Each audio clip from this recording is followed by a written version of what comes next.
The Profectory Podcast, Mastering the Mind and Market. Hosted by Manny Teran, we explore what it takes to succeed, both in business and within yourself. From strategy and business growth to mindset and resilience, we provide the tools to lead with clarity, confidence, and wisdom.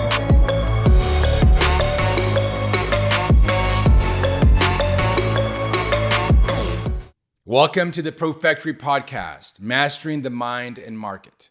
My name is Manny Teran, and I'm your host. On today's podcast, we're diving deep into a subject that is reshaping the way that job seekers and companies that are looking for talent interact. And that is, of course, AI. Artificial intelligence is causing lots of opportunities and challenges in the whole process. Today's podcast will help you to understand how you can break through and be heard in a chorus of bots and confusion and chaos. Check this out. According to the New York Times, LinkedIn is now processing 11,000 job applications per minute. This is up 45% from last year.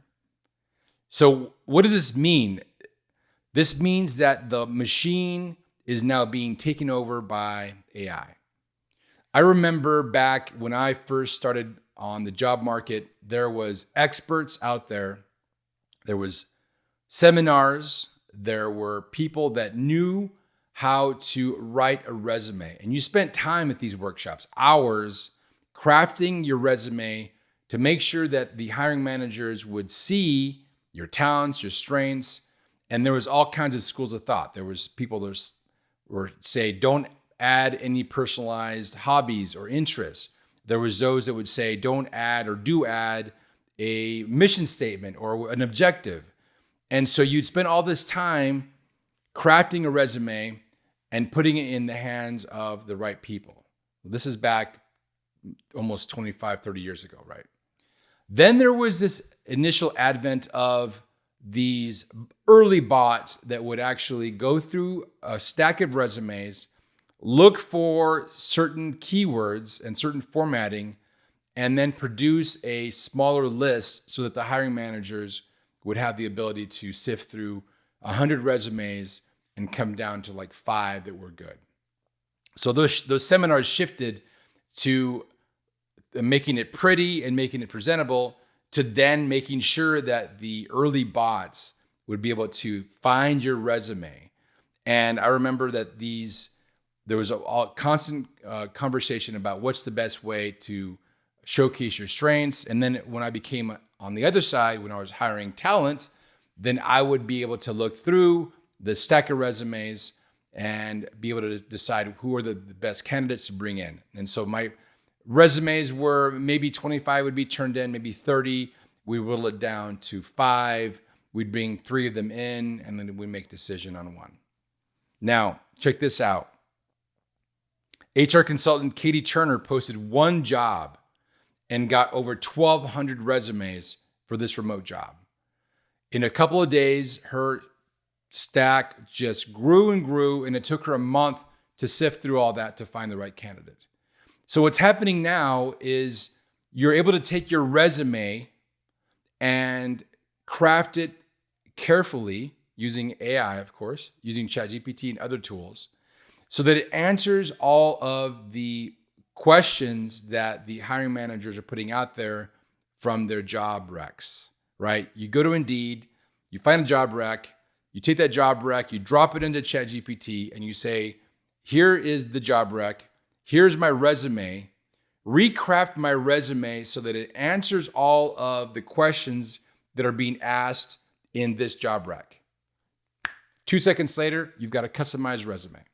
So what's happening then is that all these resumes are getting shoved into the system that are AI created, and the system that is AI on the other side is going through them and identifying which ones are going to be asked to come in for an interview.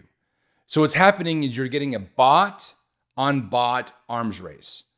And it's creating lots of confusion for not only the job seekers, but the hiring managers. These folks are trying to find the right talent to fill that role and are getting mired by just gunk, and it's just not good. They actually call that slop in the industry.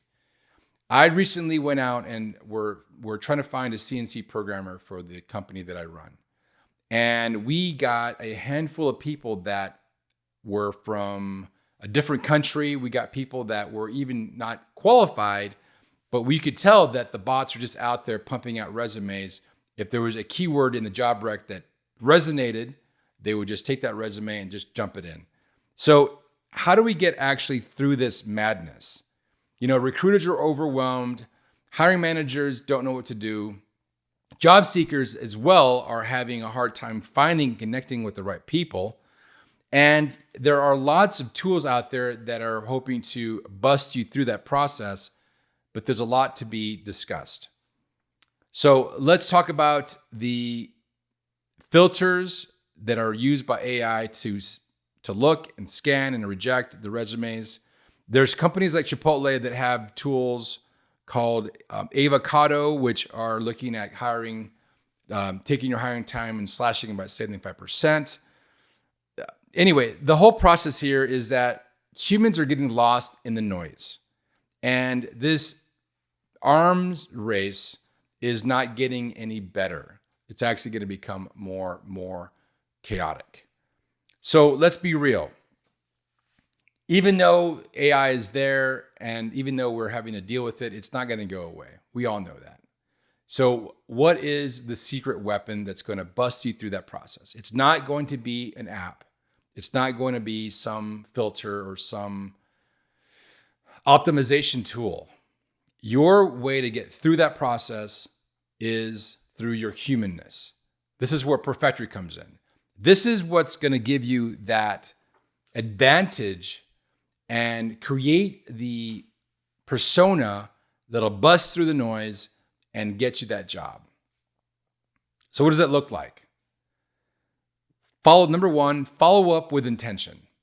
That means after an interaction with either a hiring manager or a resume website, you've got to figure out a way to bust through the noise and get noticed. So that means sending out a personalized email, sending out a personalized Loom video, finding a way to connect with that person and send a message that they will receive that can't be AI generated. Spend the time actually looking at the job rec, looking at the person, looking at the conversation, and send that message personally so that you can bust through the AI bot framework. Number two, engage socially.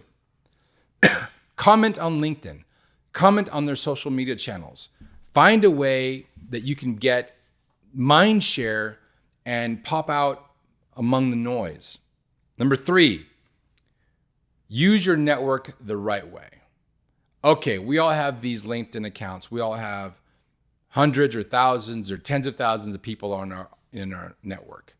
Now, there was an early kind of philosophy about 10 years ago that I ascribed to, and then I ended up changing my mind. But the early philosophy is that you would only connect with people that you actually met or knew. So early on, my network was pretty small. I only had maybe 800 people that I'd meet at conferences, meet in interactions in the university, whatever it was. And then I started to expand more and allow other people in. And now I've got, I don't know how many, 10,000 or so people that are in my LinkedIn network, of which I don't maybe know, I might know a few thousand of them. But so that idea of using your network the right way, you want to ask for introductions, not for favors. So reach out to somebody and say, hey, listen, I understand that you are working at this company and you have an opening. Will you please help me to understand what the best tools are that I can use to talk to somebody there?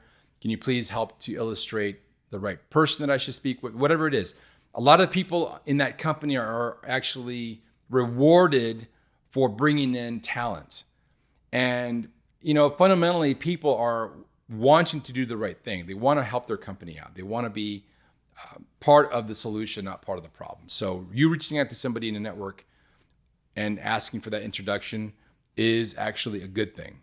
Now, if you're having trouble doing that, then you might want to see if there's a mutual connection you share with somebody in that company that can do a warm introduction, old school, via phone, via email, via even face-to-face if even possible. Number 4, use a portfolio. All right, so here's the concept.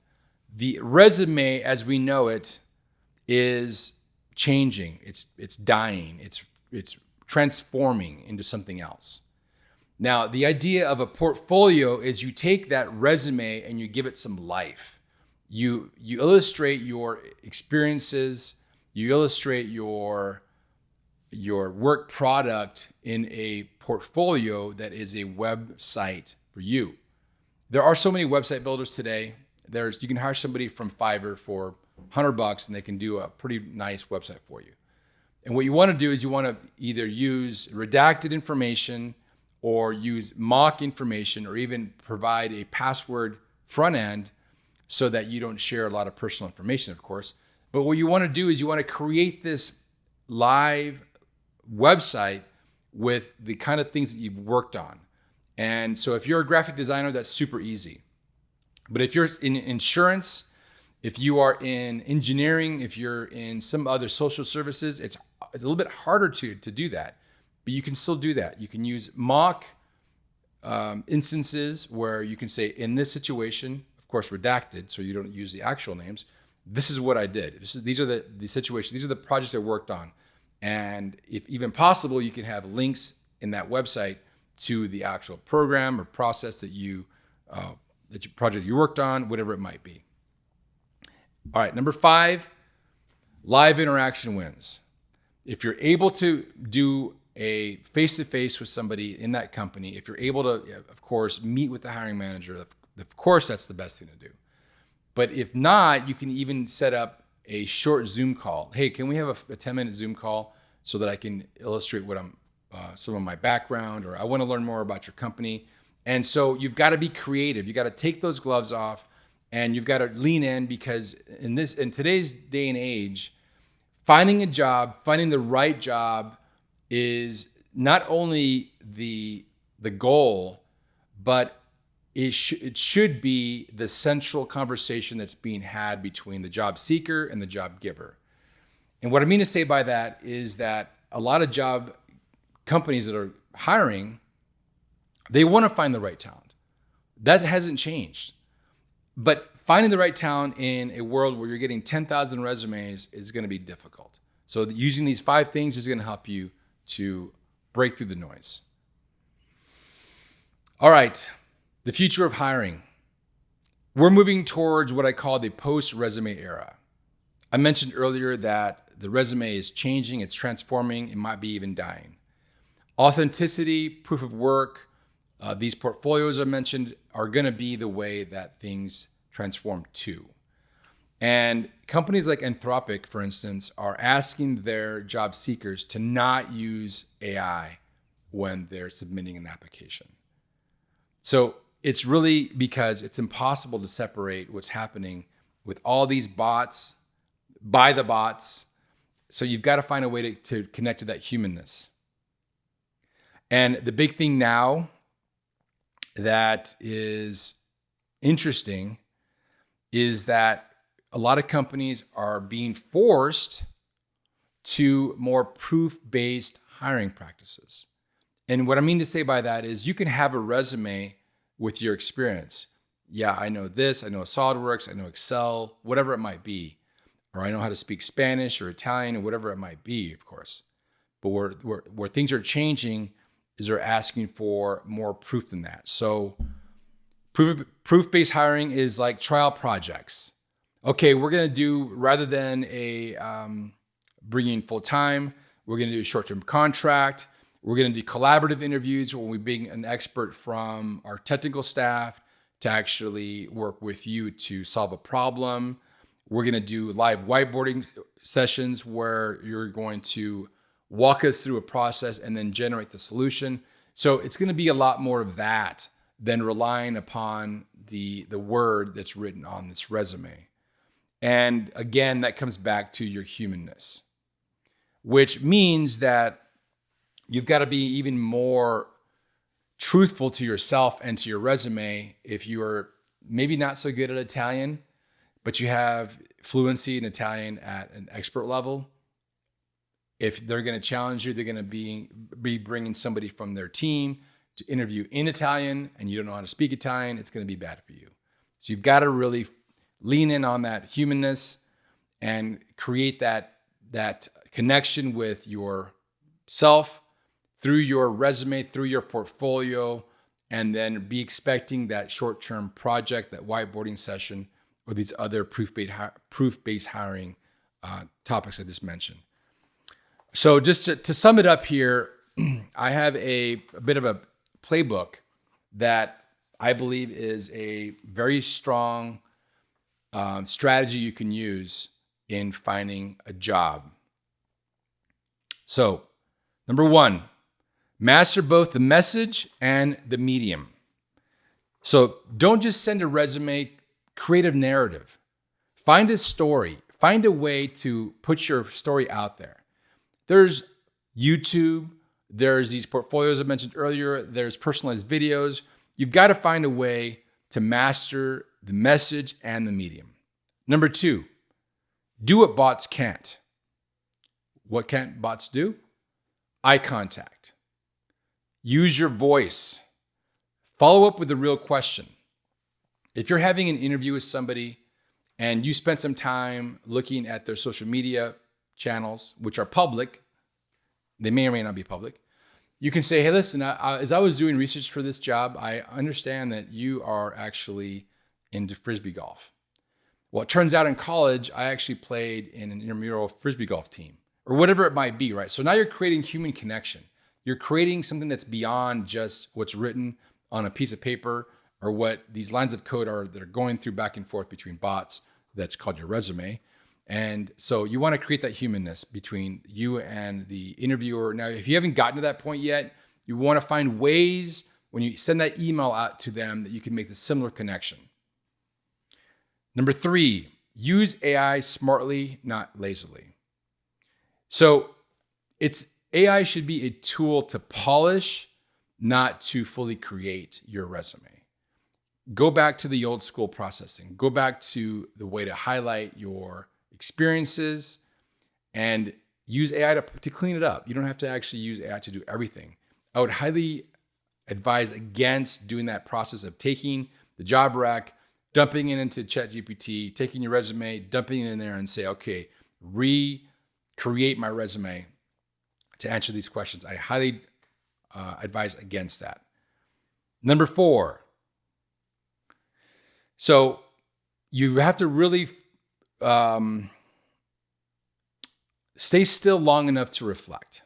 What I mean to say by that is that if you are looking for a job, there's a certain level of desperation that should be out of the equation.